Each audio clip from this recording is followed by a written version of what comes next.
begin to be a disciple in the places where I've served takes great risk.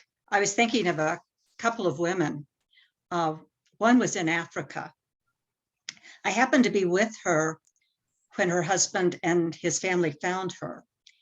They immediately took her little boy and stormed out.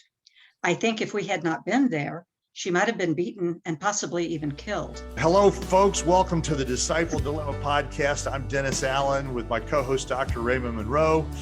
Our aim at the Disciple Dilemma is to energize Christian leaders. That would be you, to rethink and reform biblical discipleship.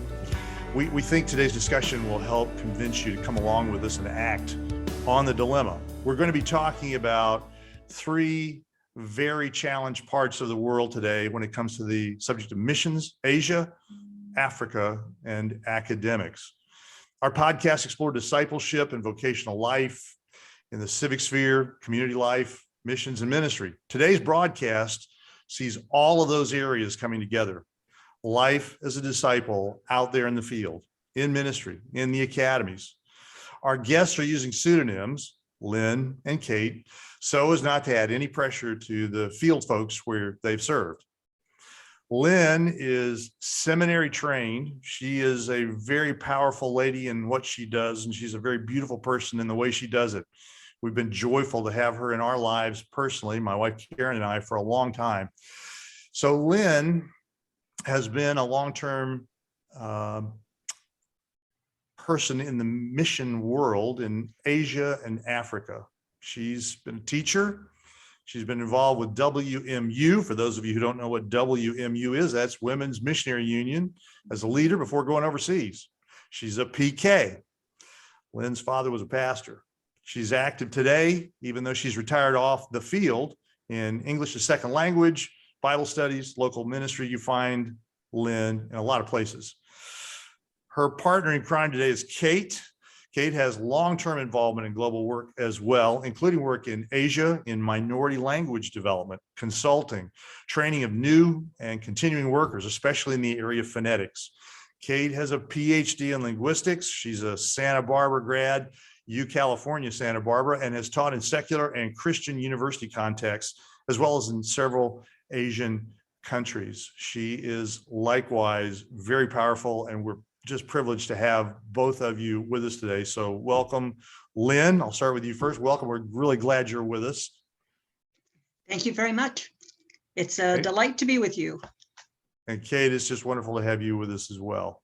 Yeah, thank you. Glad to be here.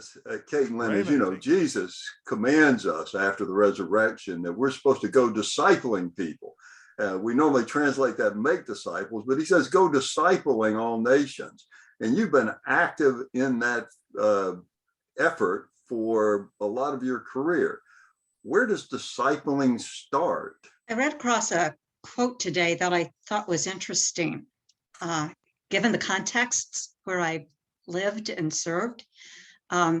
It's this: if there is a price to pay, the uncommitted are screened out. And so to begin to be a disciple in the places where I've served takes great risk.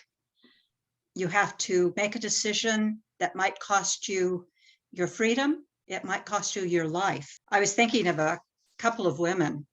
One was in Africa.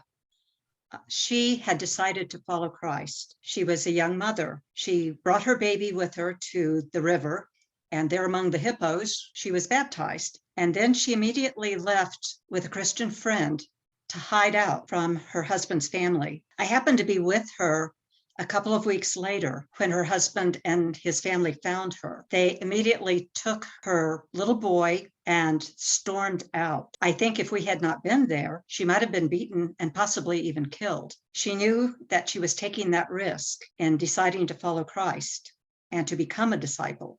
Then in Asia, there was a young woman who served as my housekeeper for about 3 years. And I kept talking with her about Christ. This was in Thailand, actually. We talked about what it meant to follow Christ. I shared stories about Jesus. She had other Christian friends who also shared with her.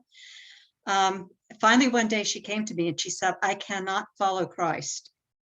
And I asked her why. And she said, if I do, my husband will divorce me. He'll kick me out and he will keep my son. And I cannot give up my son. So that's the cost of becoming a disciple. In our world, in North America, our Christianity becomes just another organization I've joined. It's just another club that I'm part of. And maybe I've been baptized, so now I have my get out of hell free card. And I don't really have to make any sacrifices. Are the sacrifices that you see when you're involved in other parts of the world, does that set a higher expectation for living the Christian life, for following Christ in terms of our behavior and loving other people? It's definitely not a group you join. It's definitely a personal decision that you are accepting a great risk in order to follow Christ. You're right, here in the United States, it very seldom costs us much of anything. Okay, just to toss the same kind of question to you, where do you see, you've got a more academic background, where do you see discipleship starting? What's been your experience in discipling people? Well, I think it starts with a real clear message of lordship. We aren't just kind of accepting poor little Jesus into our heart and giving him a chance kind of thing. It's like we're coming from the kingdom of darkness into the kingdom of light. Big transition, big shift, big change in what our priorities are, who we're serving, who we're following. Big shift in how we think about all parts of our lives. I think one of the things we really neglected is Jesus doesn't say just go discipling, making disciples. He says to baptize them in the name, which means he's telling us that they're going to have a new identity. They're going to be a new creature in Christ. They're supposed to have died to sin and live a new life. And so how do you think that discipleship dilemma, I think that really goes to the heart of Dennis's book. How do you think we can move forward? And in your experience, what's been effective at getting people beyond just making a conversion decision rather than seeing a change in their identity? I think one issue is we're so focused on getting them saved that we don't present the lordship aspect of discipleship. We try to make it easy to become a Christian and to join the church and to become part of the club. We don't say this is going to cost you. It might cost you some relationships. It might cost you financially as you are going to, in your workplace, stand for Christ. It might cost you in terms of ridicule. It might cost you in a number of ways. It might cost you family as you follow Christ. We don't present that. We don't arm people against the wiles that they're going to face in the of the devil. I think we need to be upfront and say this is not an easy life that you're being called to. Yeah, I mean, in our culture today, of course, my greatest value is self-actualization, which really was the original sin. I have learned so much tonight from you guys. I had no idea Abraham Maslow was in the Garden of Eden. Really? When you look at the challenge we face in society today, what we really face is people don't believe life has purpose or meaning. That's why so many young people are taking drugs or playing video games and distracting themselves. And we believe the purpose of life is to stay distracted in good health until we die. And that life has no meaning itself. The thing that Kate was talking about, lordship, getting people to recognize that the change of identity that comes from taking on the name of Christ is really the fundamental part of discipleship. In Asia, I was actually living with a believer who was a national, and she had a young friend who decided that she wanted to become a believer. She came from a Muslim background, and her village found that she had become a Christian, and they were furious. And they sent a group of men into the city to find her, to kidnap her and take her back home. They locked her into a room with a chaperone. They spent about 16 to 18 hours a day sending somebody in to just berate her and to try to make her give up her Christianity and come back. When we come back, we'll continue talking with Kate and Lynn, missionaries in Asia, Africa, and the Academies. What's it like over there? And we're especially going to lean in on the guys. Where are we as missionary guys? It's an interesting story. Stay with us. They sent a group of men into the city to find her and to kidnap her and take her back home. They locked her into a room with a chaperone.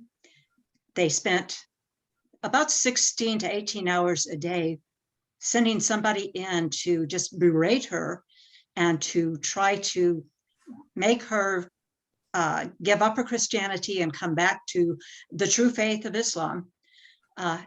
One night, her chaperone fell asleep, but she crawled out a window and she ran away, and she came back to the city and she found my roommate, and my roommate brought her to our apartment, and we hid her for about a week while local Christians were making plans to find a safe place to move her in another part of the country. This was a teenager, and that whole process of having her in our apartment and talking with her about what had happened to her, what it had cost her, it cost to her family. She was never going to see her family again. Was she willing to continue this journey with Christ? How was she going to go about this? And to watch the Christian community come around her and support her and encourage her and take care of her was a beautiful thing. I want to ask something of you two, Kate and Lynn. You brought up the subject earlier about the ideas or the concepts of lordship, death to self, taking up cross, counting the cost. Stories you're telling us say, wow, there can be some really huge costs. My question to you is, in your service in the foreign fields, what's the difference between being a disciple, as we think of a disciple here in America, and a missionary? What's really the difference? Are all disciples missionaries, or all missionaries disciples? What's the difference? It's a good question. Mm-hmm. I would say we're all disciples, and part of being disciples is following Christ ourselves, being conformed to the image of Christ, seeking out how can we find out more who Jesus is? What makes him tick? What makes him angry? What delights him? And allowing him to conform us to himself. And as part of that, taking on his interests, his priorities, which is winning his beloved people, his human beings that don't know him, back to himself. There are a few strategies that people are using, particularly among unreached peoples. One is called, for short, T for T, which is training for trainers. A similar one is DMM, which is discipleship making movements. Okay. My organization didn't use that one, so I had to go back and check.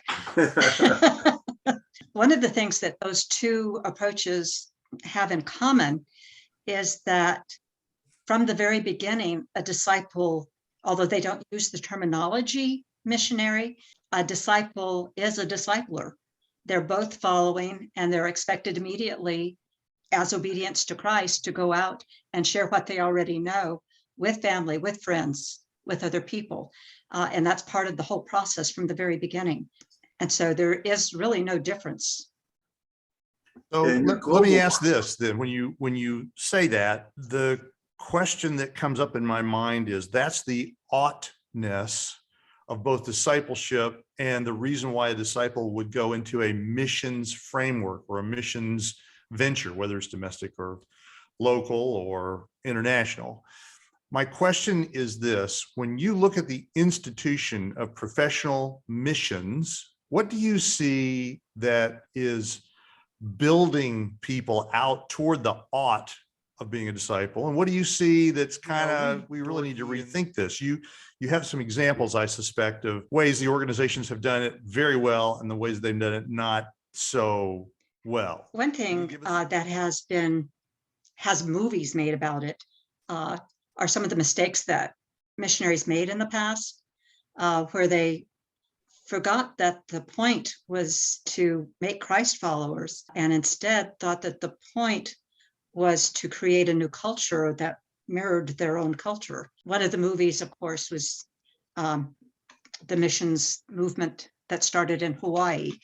And that's where they made the Hawaiian ladies start wearing clothes and things like that, because that was what was important. Another example that comes to mind is the country of Taiwan. I know that more than 100 years of Baptist missions has been there. And what they did there was to create an even further than we go society within the church, where in order to become a pastor of a church, you first of all had to pass the age of 30. You had to have a seminary education. You had to have a minimum of 5 years mentorship under a head pastor, and a lot of other rules and regulations. And the whole idea of becoming a pastor meant modeling what they had seen among the missionaries that had come and planted churches in the first place. How challenging has it been for you in terms of trying to spread the gospel when you're in a culture that's not already Christianized? First, let me just mention another example. In Malaysia, and here I'm not talking about missionaries, but I'm talking about the churches and the Christians that are already there and the pastors.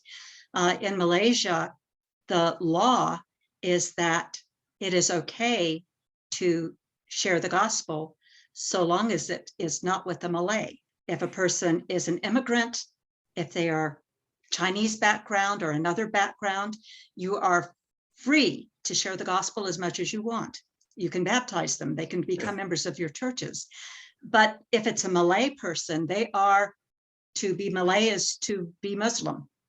And you cannot share the gospel. And if you share the gospel with a Malay, then you will be thrown in prison. What's the balance between men and women?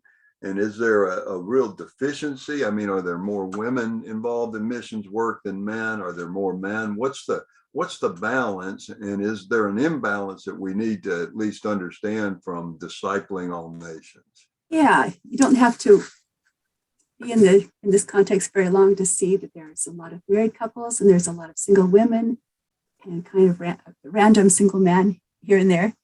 But yeah, this is one thing that is quite noticeable, and that I think we'd have a hard time saying it's by God's intention, because we don't see the difference in who's called into missions. We don't see the difference in who is called to singleness. We don't see any gender differences in a lot of these things. And so I don't think we can say that God is behind it, but I think we do need to ask the question of what's happening. So some numbers so in the late 90s, I contacted 7 organizations representing about 15,000 career active members. They all showed underrepresentation of men. In that sample, there was a shortfall of almost 1,300 men. So that's a lot of people that didn't hear the gospel. That's a lot of implications for these kinds of numbers just in these 7 organizations. The 5 non-denominational ones, 16% were single. That was over 1,200 women and about 200 men. Wow. So that's different than the way that, that doesn't match birth rates. The birth rates come from the mind of God. There's a Why lot 6 to 1? Why 6 it's to over 1? 6 to 1. And looking at the data, and that's from one large agency, I also found that if you look at these ratios a little bit more, they're more skewed in overseas assignments. The 6 to 1 was just career active members. Wow. Overseas, these ratios are more skewed. You go to overseas field assignments, not at centers, not administrative support kinds of communities, but to field assignments out in minority areas, then it was even more skewed. So to pastors and leaders and parents of men is discipleship. Disciple the men, challenge them to be part of God's big work in his universe, and send them out with your blessing, with your encouragement, with your support. Encourage them. This is worthy.